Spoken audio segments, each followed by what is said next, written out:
Mayor Bill de Blasio in New York City announced some great reforms to the criminal justice system.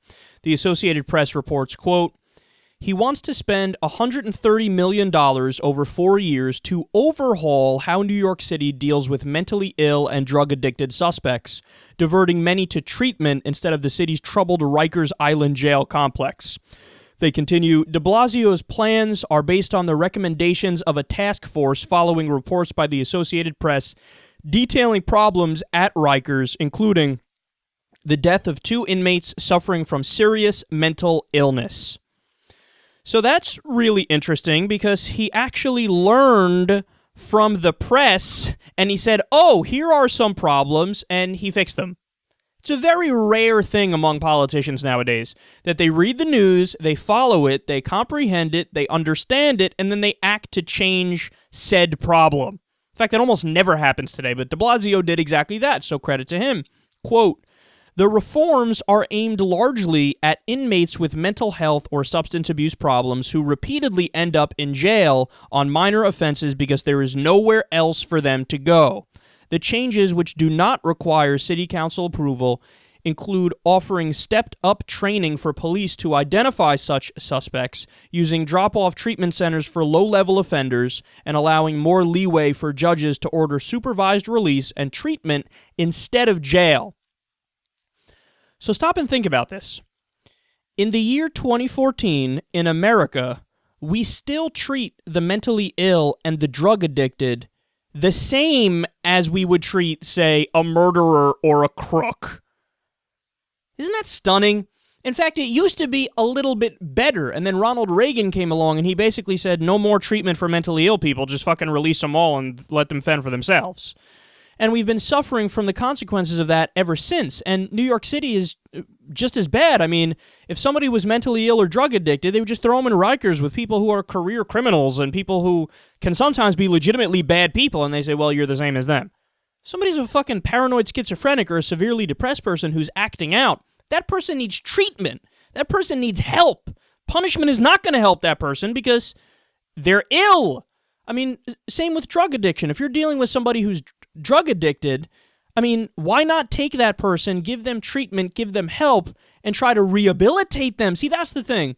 In the U.S., we are probably number one of all the modern nations where we lean almost completely on the side of punishment for our criminal justice system, where if somebody does anything wrong, okay, we're just going to be punitive. We're just going to, make you suffer, and hopefully that'll change your ways. Now, it doesn't. Very rarely does it ever really do that. But that's what we lean towards. When you look at other modern nations, if you look in Europe, for example, they have systems that are much more geared towards rehabilitation, especially like the Scandinavian region. I mean,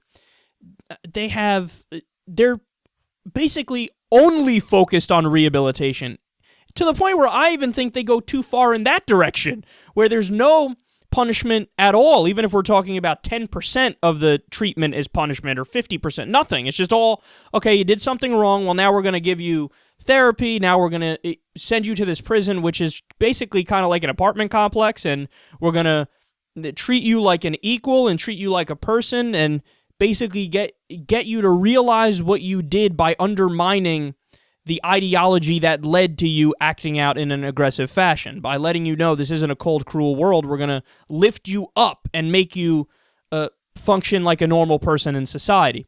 It's vastly different in those countries, and you have to admit, because the statistics show it, those countries function better. The recidivism rate in those countries is much lower. So if your goal is to prevent criminals from doing crimes again, well, then you have to go with a model that's at least more like their models. And again, I'm not saying I'd go 100% in their direction, because there is a part of me that says certain crimes deserve punishment, sure.